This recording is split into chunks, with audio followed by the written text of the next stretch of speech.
దివంగత జైపాల్ రెడ్డి నీతి నిజాయితీలో జీవితకాలం రాజకీయాలు చేశారని చెప్పారు చెన్నూరు కాంగ్రెస్ ఎమ్మెల్యే వివేక్ వెంకటస్వామి. కేంద్ర మాజీ మంత్రి కాకాతో జైపాల్ రెడ్డికి సన్నిహిత సంబంధాలున్నాయని గుర్తు చేసుకున్నారు. జైపాల్ రెడ్డి జయంతి సందర్భంగా హైదరాబాద్ నెక్లెస్ రోడ్లో స్ఫూర్తి స్థల్ దగ్గర పూలమాలలు వేసి నివాళులర్పించారు వివేక్ వెంకటస్వామి. ఆయన తనయుడు విశాఖ ఇండస్ట్రీస్ జేఎండీ గడ్డం వంశీకృష్ణ. తెలంగాణ సాధనలో జైపాల్ రెడ్డి కృషి మరువలేనిదన్నారు. ఆయన స్ఫూర్తిని కొనసాగించాలని చెప్పారు వివేక్.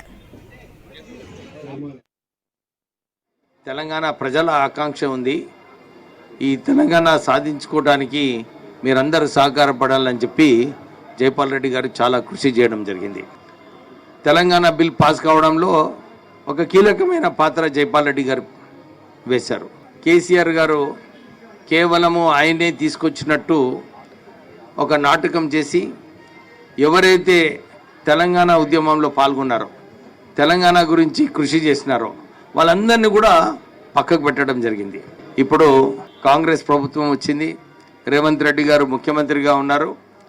వారు జైపాల్ రెడ్డి గారు సేవలు ఏదైతే చేసినారో ఈ రాష్ట్రానికి, దేశానికి, వారికి ఏదైతే ఇంతకుముందు ఆలోచనతో జైపాల్ రెడ్డి గారికి ఒక మంచి స్థానం కల్పించాలి, ఒక డిస్ట్రిక్టు ఏదో ఒక పెద్ద పేరుతోని జైపాల్ రెడ్డి గారి పేరు ఎప్పుడు కూడా నిలబెట్టేలాగా